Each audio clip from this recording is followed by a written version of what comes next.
Bilang daluyan ng kanyang salita ay walang iba kundi ang ating kapatid, Brother Chito Agrabante.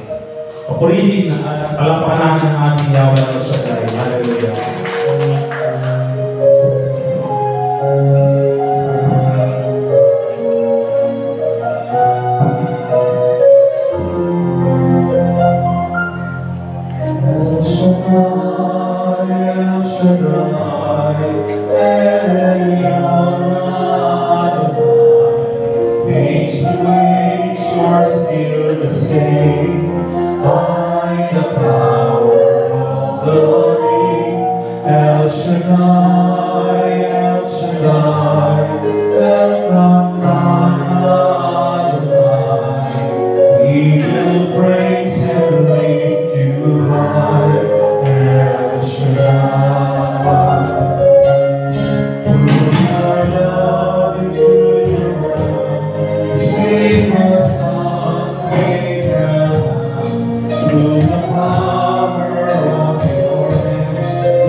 Praise God. Hallelujah, hallelujah. Sa ngalan ng Ama, ng Anak, ng Espiritu Santo. Amen. Dakilang Diyos na makapangyarihan, labis po ang aming pasasalamat sa buhay, sa lakas ng katawan, sa pag-asa na binigay mo sa amin. Panginoon, salamat po sapagkat sa unang gawain ng taong ito, binigyan mo kami ng pagkakataon nakatungkol sa iyong panawagan. Muli mo kaming gawing bakangking sa siglang na walang ibang pwedeng pumuno ang iyong mga salita. Ito na naman kami, Panginoon, tatahak sa isang taon ulit, sa 12 na buwan na aming tatahakin. Kung paano kami binagpala ng nakaraang taon, dalangin ko namin ang iyong gabay at pagpapala ay aming maranasan. Panginoon, sa aking mga kapatid, magulang na nandito ngayon, sa makarinig at aabutin ng iyong tinig, naniniwala po kami ng hapong ito ay iyong pagtatagumpayan. Panginoon, maraming salamat. Ang papuri, ang parangal, sa iyo namin ibinabalik sa pangalan ni Jesus. Say Amen. Amen. And Amen. Amen. And Amen. Amen. Sa ngalan ng Ama, ng Anak, ng Espiritu Santo. Amen. Purihin ang Panginoon.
Kayo ba'y naniniwala ng answered prayer?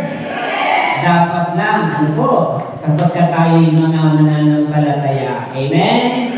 Sabihin mo, harapin mo ang iyong katabi, sabihin mo, kapatid, smile naman dyan. Ayan. Mukha tayong serious, ano? Atin pong pakinggan ang Ebanghelyo ng ating Panginoong Jesus ayon kay San Juan, chapter 1, verse 35 hanggang 42. Suriin niyo ang Panginoon. Nang sumunod na araw, naroon ng si Juan at ang dalawa ng kanyang mga alagad. Nakikita niya si Jesus nagkaraan at kanyang sinabi, "Narito ang kordero ng Diyos." Narinig ng dalawang alagad ang sinabi niya. Munod sila kay Jesus. Lumingon si Jesus at nang makitang sumusunod sila sa kanya, sila ay kanyang tinanong, "Ano ang hinahanap ninyo?" Sumagot sila, "Saan po kayo nakatira, Rabay?" Ang kahulugan ng salitang ito ay guro. "Halik kayo at tingnan ninyo," ani Jesus. Sumama sila at nakita nila ang kanyang tinitirhan. At tumuloy sila roon ng araw na iyon. Nooy matuloy kaapat na nananhapon. Ang isa sa dalawang nakarinig kay Juan ay sumunod kay Jesus, ay si Andres, ang kapatid ni Simon Pedro. Una niyang hinanap ang kapatid niya ito at kanyang sinabi sa kanya, "Natagpuan namin ang Mesias." Ang kahulugan ng salita ito ay Kristo.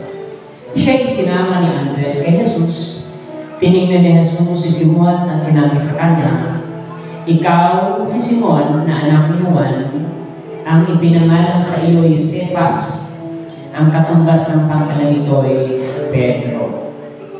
Mga magulang, mga kapatid, mga lingkod ni Yahweh Shaddai, sa makakarinig sa palibot ng chapel na ito po ang napakagandang balita ng ating kaligtasan.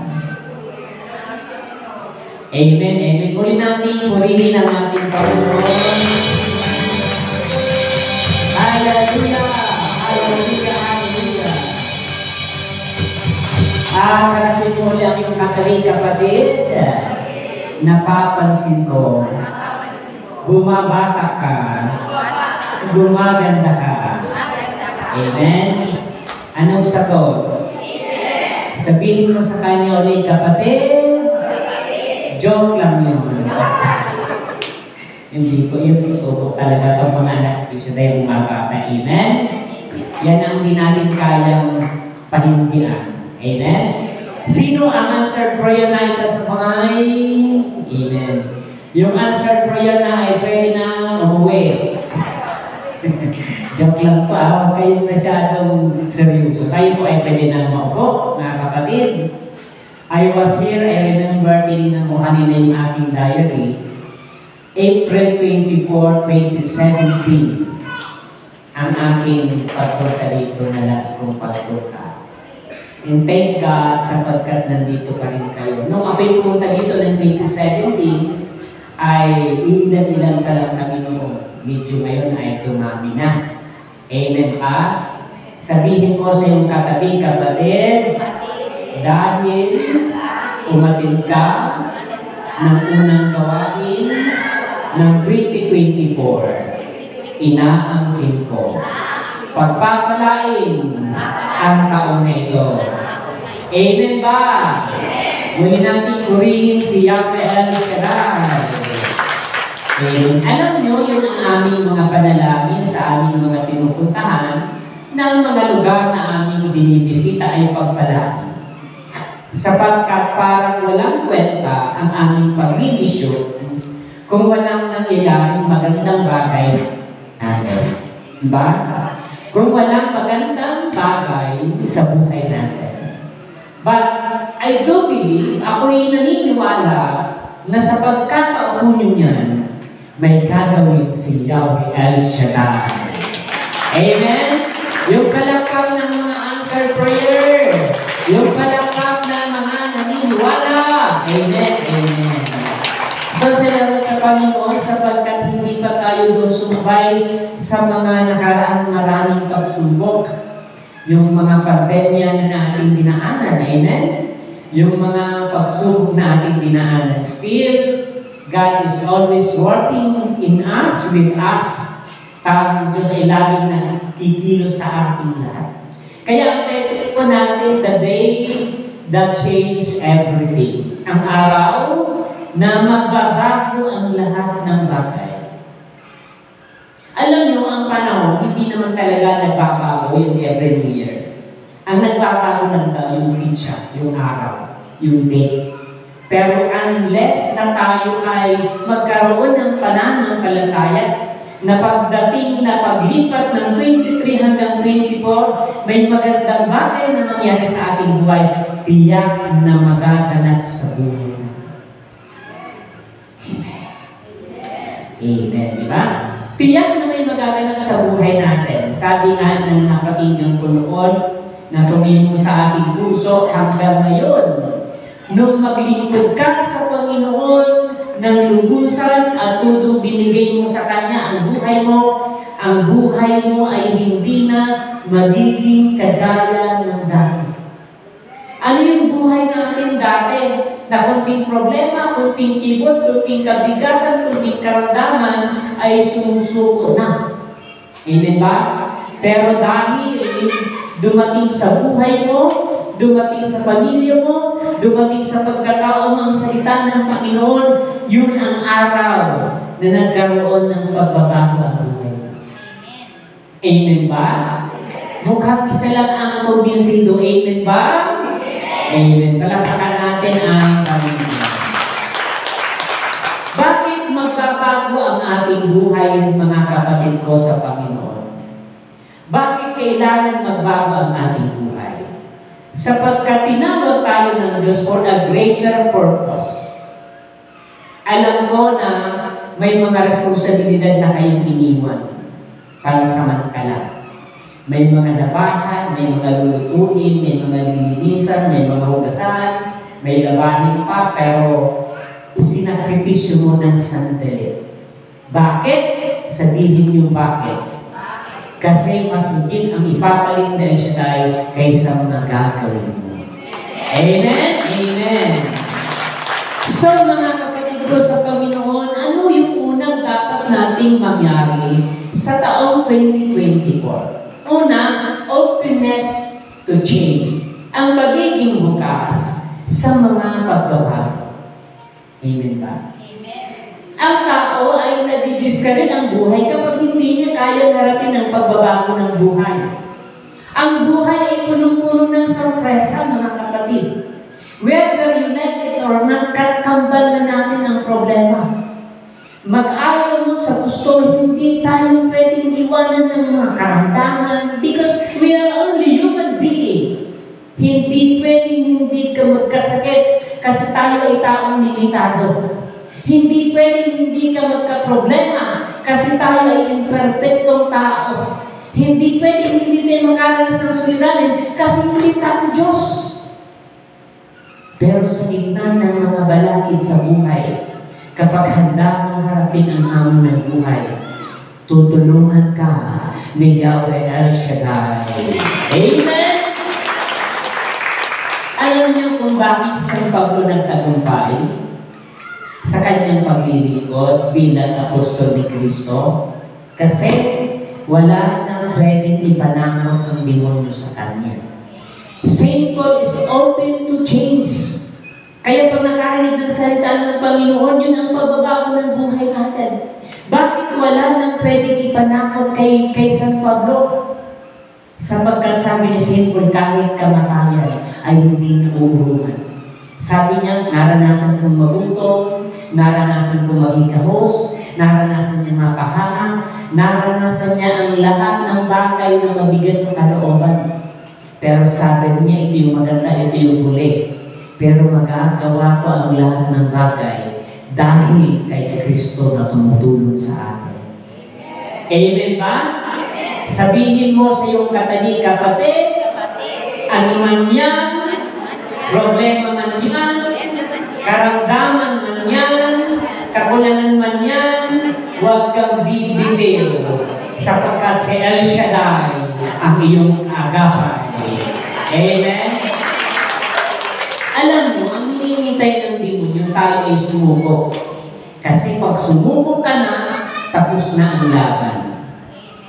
Pag i-give up ka na, ibig sabihin, you surrender yourself in the hands of evil.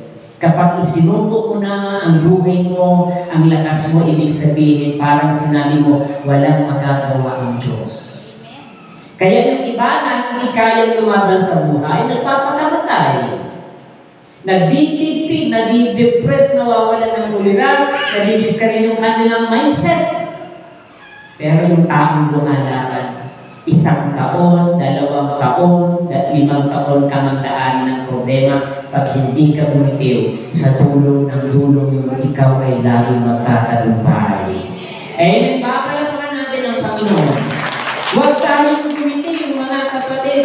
Kagaya ng mga alagad nung marinig nila sa Jesus, sumunod sila. They are open to change, mga kapatid. Handa silang magbago, handa silang magpasakop, handa silang sumunod kay Jesus. Handa silang tumalima sa mga bagay na dati hindi nila ginagawa. Bakit kayo nandito? Masarap sa labas maglaskwat sa lang. Masarap magtambay-tambay lang. Masarap na wala kang responsibilidad. Pero there is something within you. Inilagay ng Diyos sa puso mo. Sa Philippians 2:13, ang Diyos ang naglagay sa puso mo ng hangarin upang ang kanyang kalooban ay kanyang magawa. Uulitin ko, ang Diyos ang naglagay sa puso mo ng hangarin upang ang kanyang gusto maganap sa buhay natin. Sa totoo, hindi natin gustong maglingkod. Minsan nakakatamad, nakakaantok. Kasi sabi nga ng iba, Brad, kahit hindi ka magsimba, kahit hindi ka mag-El Shaddai, pag hindi ka nagtrabaho, hindi ka mabubuhay. Tama. Mabubuhay ka kahit hindi ka magsimba. Mabubuhay ka kahit hindi ka mag-El Shaddai. Pero ang tanong, anong klaseng buhay? Amen ba? Anong klaseng buhay? Sabi ng Panginoon, I came here to give you life and to the full. Binigyan ka ng buhay na may kapunuan. Na kahit dumating yung problema, hindi ka na nagugulat. Hindi ka na nagugulat kasi alam mo, pag dumating ang problema mo, you are open to change. Naalala ko, January 8 na ngayon, nung nakaraang taon, January 3, I was here, papunta na dito ng Manila, galing Bicol. Sumalpok yung aking motor sa van. Nung maya-maya naramdaman ko na parang na mahimatay, yun pala balik na yung aking daliri sa paa. Alam nyo, pagbagsak ko sa motor, maraming dumaang tao. Pero doon ko naramdaman yung sinasabi, sa dami ng tao nasa palibot sa iyo, mararamdaman mo nag-iisa ka lang. At doon sa nag-iisa ka lang, nandoon ang tulong ng Diyos.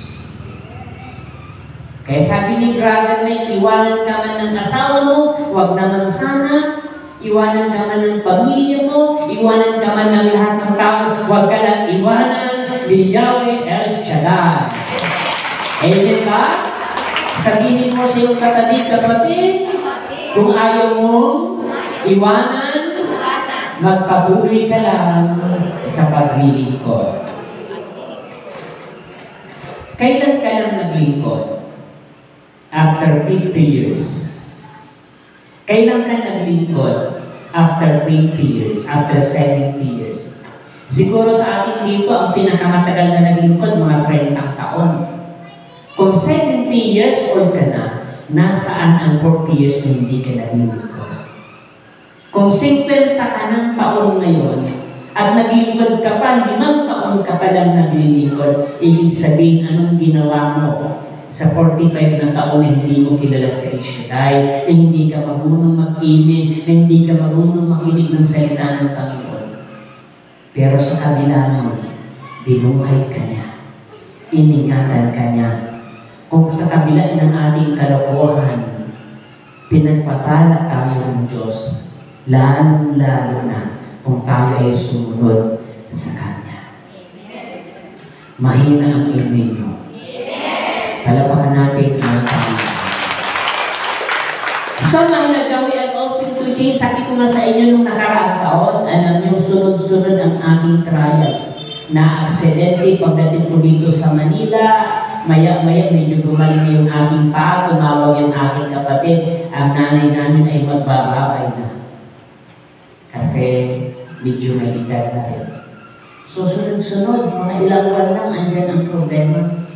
Pero everytime na ako'y matatakot, everytime na ako'y mag-aalinlangan, parang nire-remind ako sa aking isip, aba, pag nag-preach ka, ang lakas ng boses mo, pero pag sarili mo na, hindi mo na kayang labanan.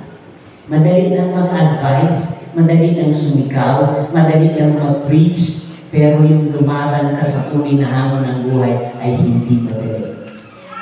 Kaya ang maganda, handa tayo umarap sa tunay na hamon ng buhay.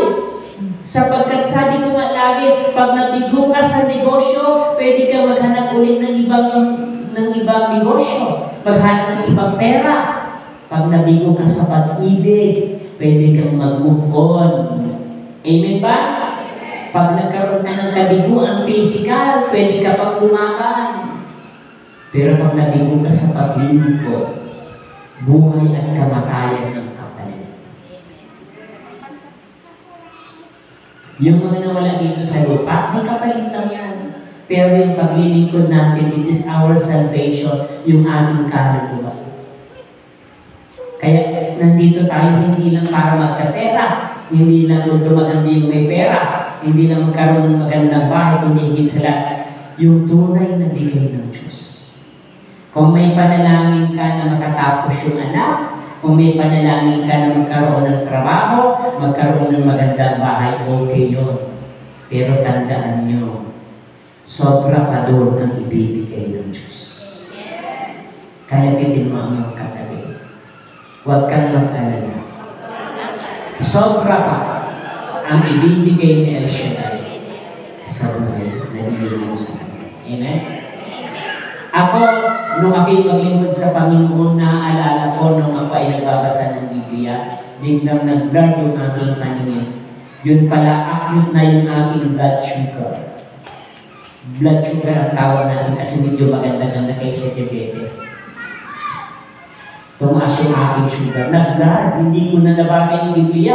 Buti ngayon may gadget na naluliliwanag, di ba? Alam nyo, nung ako'y magpa-check up, sobrang taas ng dugo ko. That was after 15 years or 10 years na nakalipas na. Nung ako'y maasay ng Mindanao, lumaban ako sa aking karamdaman. Hindi ako sumuko kahit anong binutulong ng demonyo na wala ka ng pag-asa, diabetic ka na, mapayat ka na. Hindi ako sumuko. Every morning, tinutulungan ko yung aking sarili, nag-jogging ako. Nakikinig ba kayo? Sabi ng coordinator namin doon sa Cotabato, Brad, huwag kang mag-jogging ng alas 4. Sabi ko, bakit po naman nanay? Maraming amo sayak dyan. Pag hindi ka tumigil sa kakajaging, madadali ka ng amo sayak. Sabi ko sa nanay, kung hindi ako madali ng amo sayak, madadali ako ng diabetes. O sige, mag-jogging ka. So tinulungan ko yung aking sarili. Alam niyo good news. Sabi ko nga sa asawa ko, hindi ko lang binabagyan sa kanya para hindi natatagal ang buhay ko. Kasi nararamdaman ko na yung symptoms ng kidney, yung mga masasakit sa katawan. Kasi sabi nga ng doktor ko, pag hindi ka nag-disiplina ng sarili mo, magkakaroon ka ng diabetes, hindi yan sakit. Sabi ng doktor, ang diabetes hindi sakit, kundi ina ng lahat ng sakit.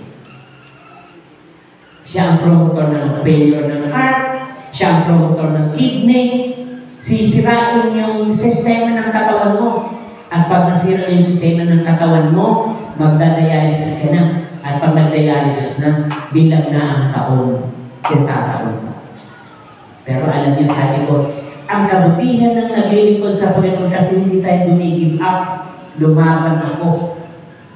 Nagja-jogging ako at the same time nagpapadisiplina kahit paano. Amen. Noong isang linggo, sabi ng doktor, ang ganda ng result ng blood mo. Negative na ang mga result. Alam nyo, nung taon na sinabi ko parang suko na ako, hindi ko binibitawan.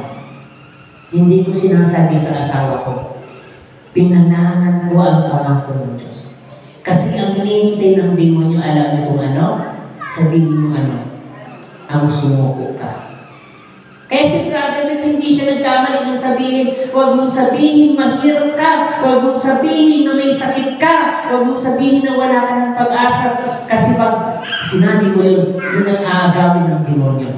Alam nyo, ang demonyo walang kakayang bumasa ng isip, kaya ang hinihintay niya yung sabihin mo lang, hanggat hindi mo sinasabi, hindi mo nagaganap, because you put everything in the hands of God. Amen ba? Kaya, di ba yung tinuturo sa akin ng punong lingkod, kumusta na kayo?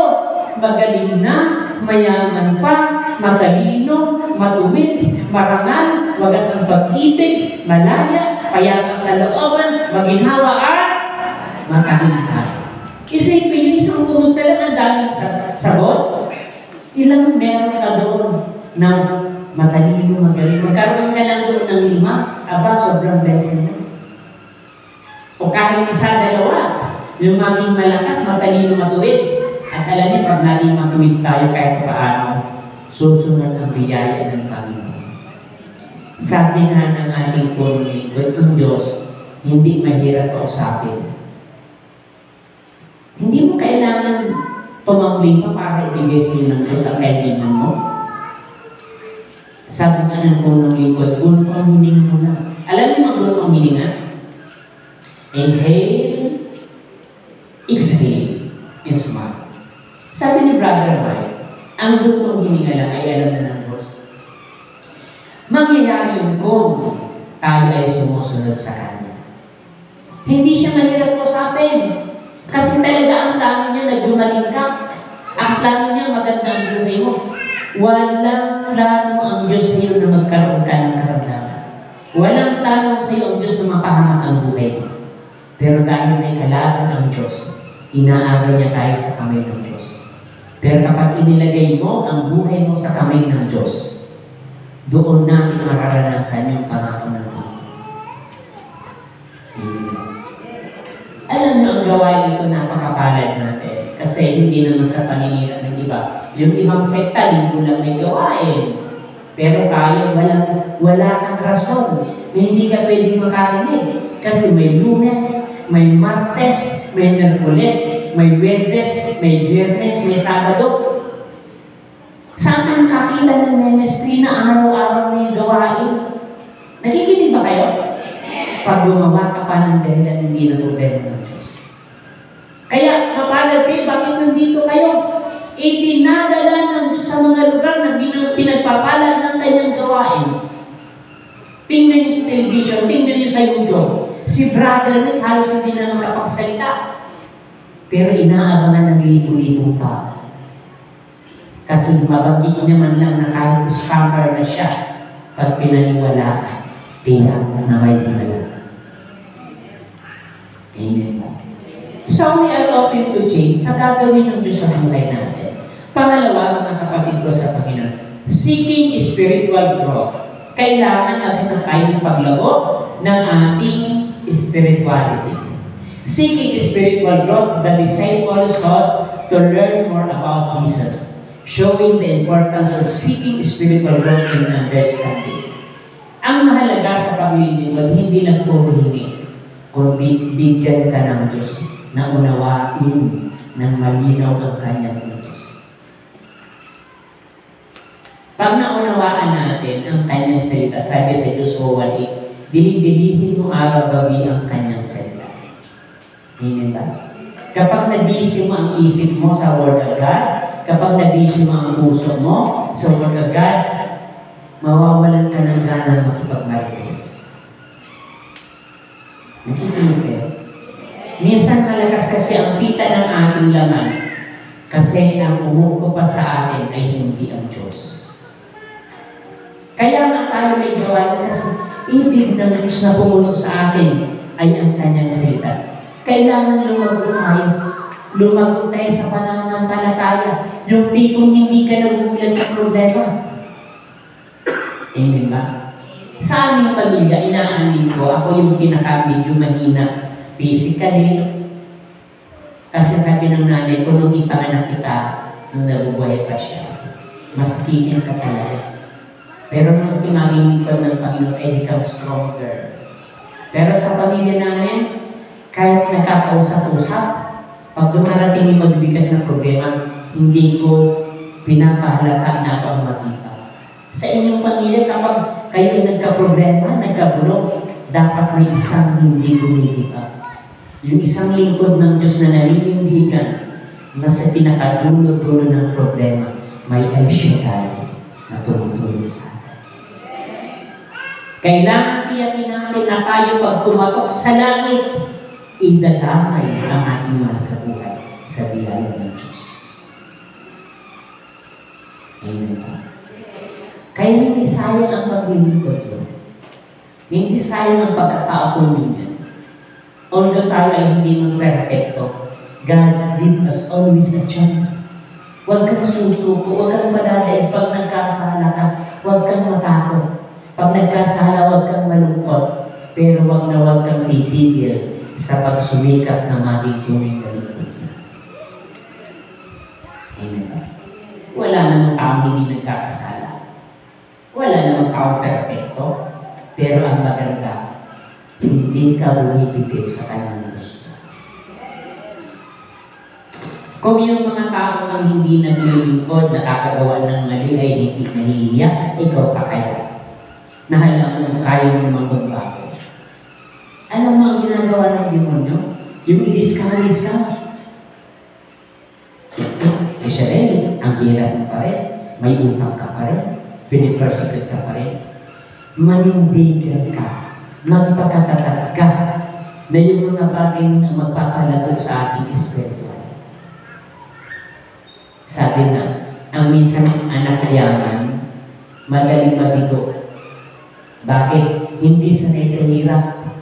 Kaya minsan ang mga nag-aasenso, yung mga anak ng mahirap, yung mga sanay sa trabaho, yung mga sanay na humarap sa kabiguan. Yung mga anak mayaman na hindi sanay humarap sa problema, konting problema bumigit up. Amen ba? Tingnan nyo ng pandemic. Yung may mga pitong dress ng tindahan, may maraming sasakyan, maraming negosyo. Nung magka-pandemic, yung ang bahay nila, yung refrigerator sa loob, ang daming pagkain, na kahit hindi humingi sa ayuda, mabubuhay sila. Pero kung sino pang mayayaman, sila pa yung nagkaroon ng mental illness, nagkaroon ng depression, nagkaroon ng anxiety, mga kapatid. Amen ba? Nagkaroon ng anxiety. Kaya sabi ng asawa ko, biniro niya ako, bigay mo ng mababa ka naman. Mukhang komportable ka lang na hindi ka nakikipagbalyaan yan sa ayuda. Sabi ko, subukan ko. Alam mo, 3 beses ako nagpalista sa ayuda. 3 beses din ako hindi nakakuha. Pero hindi nagpabaya ang Diyos. Kayo ba lang nakakuha ng ayuda? Hindi naman, di ba? Pero may mga anak si El Shaddai na kay El Shaddai lang umasa. Amen? Sabihin mo sa iyong kapatid, hindi lang sa ayuda, kundi kay El Shaddai tayo magtiwala. At alam nyo, ang pinakasekreto ng blessings is to share the good news. Share natin ang kabutihan ng Diyos. Ang swerte ng mundo na sinasabi nila, ang biyaya ng pagpapala natin ay maranasan ang tunay na biyaya ng Diyos. Kasi sa totoo lang, hindi naman tayo magiging masaya na naglingkod ka sa Panginoon, tapos sa bahay natin may kinakalintahin ang demonyo, di ba? Hindi tayo magiging kompleto. Hindi tayo magiging maganda ang buhay. Amen ba? Kaya ang goal natin, ibahagi ang good news. Ako malulungkot ako kung halimbawa praise ako ng praise, tapos yung mga kapatid ko drug addict. Kung may mga drug addict man na kapamilya natin, i-pray natin sa Lord. Ilapit natin sa Kanya. Tingnan nyo, dumaan na si Duterte, ang daming pinatay, di naman nawala yung drugs. But unless God will intervene, amen ba? Pag tumino sa atin, sa ating buhay ang himala ng Diyos, Yung hindi magagawa ng tao, magagawa nila.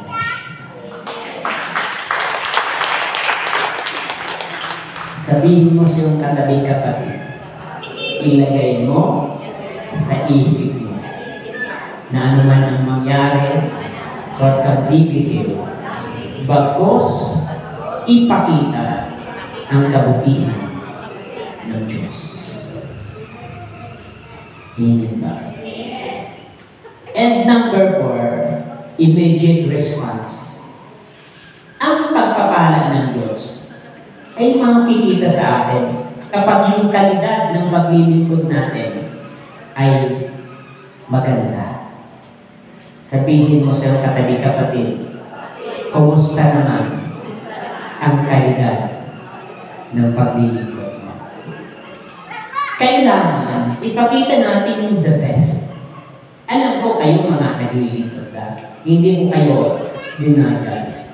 Kasi hindi ko naman taas ang puso nyo, di ba? Tayo, ang Diyos lang nakakalam kung anong klaseng pananampalataya meron tayo. Pero ang maganda, sabi ng ni Brother Red, take an extra mile. Kung nakatakbo ka na ng 5 kilometro, dagdagan ng 1 pang kilometro.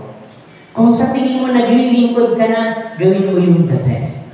At minsan tinatanong natin ang ating sarili, Lord, ang dami ko nang hiningi, ang dami mo nang ibinigay. Ang dami kong hindi hiningi, pero ibinigay mo pa rin. At minsan babalikan natin ang ating sarili, Lord, anong maibibigay ko sa iyo? May nadala na ba ako ng kaluluwa sa iyong harapan? May trinabaho ka na ba na isang tao na hindi mo tinigilan hanggang hindi mo naangkay? Pagharap natin sa Panginoon, Lord, ito yung ginakay ko nung ako'y nabubuhay pa. Nagiginig ba kayo? Kaya we have to make the most of it. Kung mahirap, huwag kang susuko. Basta huwag kang titigil. Ang mahalaga, ginagawa mo ang gusto niya. Kasi ang tunay na biyaya ay hindi lang sa paghingi, kundi pagsagawa ng kanyang gusto sa buhay natin. Sabi ko nga sa iyo, hindi mo kailangan pilitin ang Diyos. Ipakita mo lang sa Kanya that you are deserved, na ikaw ay karapat-dapat sa biyaya at gantimpala ng Diyos. Sabi sa lawag, sinaay palagi, answer prayer ka na. Ano yung sinaay? Buntong hininga ko pala ay alam ng Diyos. Kahit hindi pa lumabas ang luwas ng mata mo, nararamdaman ng Diyos ang hanapin. Kaya yung bunso namin kapatid, pinagpe-persecute sa barangay namin. Kasi hindi natin dumating yung bunso ng babae after 16 years. Kasi yung nanay ko nung nabubuhay pa siya ay sinabihin ng doktor, pag hindi ka manganak, magkakaroon ka ng sakit na cancer. Kaya sabi ng doktor, kailangan manganak ka. Nung isinilang yung bunso namin babae, bagsak yung negosyo namin. At ang sabi ng mga tao sa aming barangay, huwag ka nang mag-inarte dyan, nini, wala na kayong pera, bagsak na yung negosyo nyo. Kaya huwag ka nang magpa-arte-arte ka, wala na kayong pera. Pero alam mo, ang kabutihan ng kayong nalilipod ng kwento. Yung bunso kong kapatid, simula bata, children's choir. Nung medyo magdalaga, choir yung gawain. Ang nanay ko na aawa ka, makipagbarkada ka, makipagrupo ka. Yung kapatid ko talagang very dedicated sa paglilingkod. Kasi naniniwala siya na maganda ang buhay sa paglilingkod. Alam niyo, kasabay ng kanyang pag-graduate, kasabay ng kanyang pagkatrabaho na ibalik yung kabuhayan namin. Nung nasa taas kami ng bahay, nagtutok si Brother Mike, ang radyo doon, pawalang-walang signal. Sabi ng nanay ko, mag-drawing na kayo ng gusto nyo. Ang kapatid ko, nag-drawing ng aeroplano, nag-drawing ng pera kasi ambitious din. Pero alam niyo, mabuti ang Diyos. Yung lahat ng drawing niya ay naganap sa buhay niya. At sila ay galing ng Dubai, babalik ng Canada. Sabi niya sa akin, pinadrawing ako. Anong drawing ko na? Mag-drawing ka ng speaker at saka amplifier. Kaya ito ako ngayon. At totoo ang Diyos. Kasi kung wala ako dito sa inyo. Nung mag-drawing ako ng speaker, para laro lang. Then I saw myself, nagising na lang ako isang araw, preacher pala ako niya. Kaya sabi ng nanay, huwag ka na magtrabaho, tagapanalangin ka lang sa ating pamilya. Kaya kung sabi ng kapatid ko, magsalo ka ng tubig, di nyo ba narinig ang sabi ni nanay, tagapanalangin lang ako. Joke lang yun. Amen. Palapahan natin ang pamilya. So, ang halaga ng mga kapatid ko sa kanya, kaya ulitin ko, hindi kayo nagkamali. Minsan gusto na natin sumuko. Minsan gusto na natin bumibig. Pero dahil nandito ka ngayon, ako'y nakakakilala na may ginawa sa iyo si Yahweh El Shaddai. And the last, sa mabilisan, kailangan natin ng personal transformation. Sabihin mo, personal transformation. Yung maramdaman ng ating sarili that we are convinced na yung nararamdaman mo na anak talaga ng Diyos. Kasi meron akong preaching na nakakinggan. May mga taong mayaman, pero asal na hirap. May mga taong mayayaman, pero ang buhay nila parang hirap na hirap. May mga tao naman ng mga simpleng buhay, pero parang mayaman. Mayaman, bakit? Kasi kompleto siya sa buhay. Kaya mga taong mayayaman, huwag mong kaibigan. Kasi may mga taong mayaman na terrible pala ang buhay. Pero yung mga taong simple lang. Kaya sabi ko lagi, nung ako'y may kaya pa, mapili ako sa pagkain. Pero mayroon ako'y maglingkod sa Diyos kahit lugaw lang. Basta may manok. Joke lang yun. Kahit lugaw lang, mapili. Tayo ay kumbinsido na sapagkat ang sarap ng buhay hindi sa kinakain lang, kundi sa kapayapaan na meron sa iyo ang Diyos. Sabi ng Panginoon, do not let your heart be troubled. Trust in the Lord and trust also in me. Sabi ng Panginoon, huwag kang manigaling, huwag kang magulo, magtiwala ka sa Diyos. Amen ba? Kung ilang taon ka nang naglilingkod, ilang taon, 1 taon, 2 taon, 5 taon, dapat nagtiwala ka na ng lubusan. Pag hindi ka ba makapagtiwala hanggang ngayon, hindi problema ng Diyos. Pag hindi ka nakapagtiwala sa Kanya, hindi problema ni El Shaddai. Problema natin. Kasi ang Diyos willing to give everything. Pero ang hinihintay niya, yung ating pagtalima, yung ating pagtugon sa Kanya. Amen ba? Sabihin mo sila katabi, kapatid, huwag kang mag-alala sapagkat anuman answered prayer kapatid. Amen? Tayo po ay tumayo.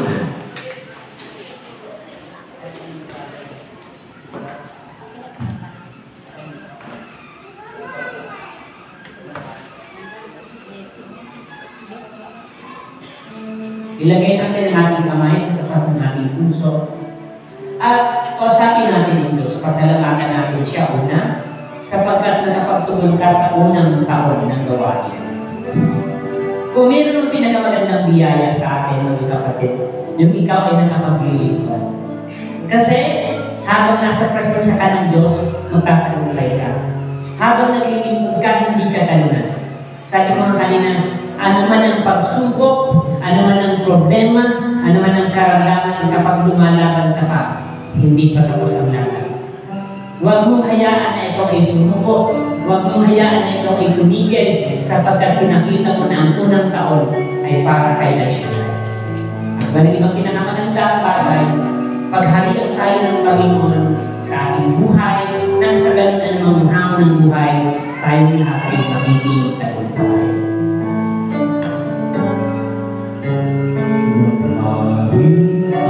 O Diyos sa aming buhay, ako ng isip ko'y mabuhin mo, upang maging ganapang kalooban mo sa buhay na hirap sa'yo. Maghari ka, O Diyos, sa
maghari ka sa buhay ko. Maghari ka, O Diyos, maghari ka, Jesus. Ang puso mong kaluluwa ay alay sa'yo. Sa pag-ibig mo't biyaya ay nalikas ako. Maghari ka, O Diyos, maghari ka sa buhay ko. Maghari ka, O Diyos, maghari ka, Jesus. Ang puso mo kaluluwa ay alay sa'yo. Sa pag-ibig mo't biyaya ay naligtas ako. Maghari ka, O Diyos, maghari ka sa buhay ko. Maghari ka, O Diyos, maghari ka sa buhay ko. Maghari ka, O Diyos, maghari ka sa buhay ko.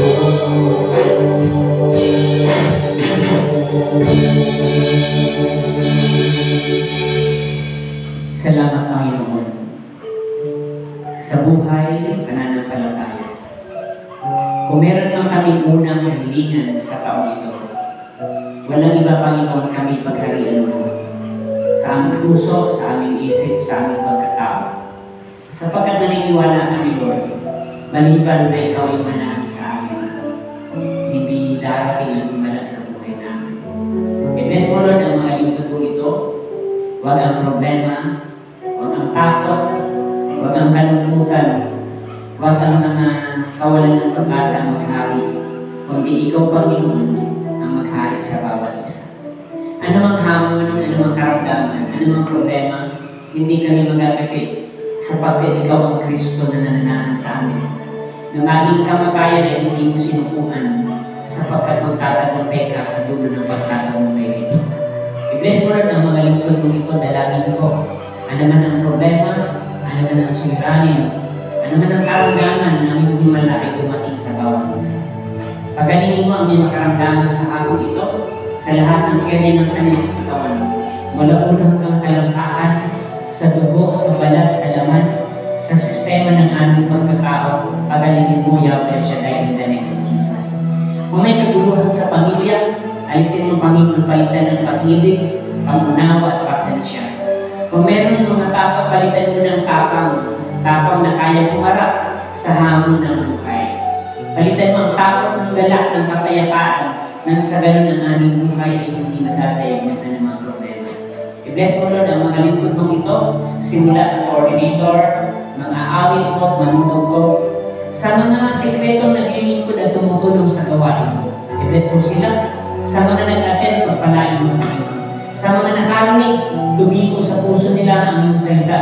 Bihagin mo ang puso nila na maglingkod sa iyo. Panginoon, ang pinto namin ang tagumpay ng gabing ito sa pangalan ni Jesus. Say Amen. Amen. Sa ngalan ng Ama, ng Anak, ng Espiritu Santo. Amen. Malakas na palakpak, ayaw na ito. At itasyo natin ang mga bagay-bagay na gusto natin pabasbasan para sa taong ito tayo ay pagpalain. Dakilang Diyos ng makapangyarihan, bless mo ang kanilang maghawak ng kamay, ang tubig, ang langis, ang kanilang prayer request, ang kanilang handog, mga karaniyan sa articles, maging kami na nakakasdalanan ko'y pagpalain. Ang kanilang handog, ibalik higit pa sa pangangailangan, ang mga bags, handbags sa invest mo, Panginoon, punin mo ng biyaya, pagpalain mo kami na nakataas, dalangin ko, Panginoon, pagpapalay dumating sa bawat lingkod mo, sa gabing ito, sa pangalan ni Jesus, once again, say Amen. Sa ngalan ng Ama, ng Anak, ng Espiritu Santo. Amen. Happy New Year sa ating lahat. Happy New Year. Thank you, Lord. Let us now give thanks with a grateful heart.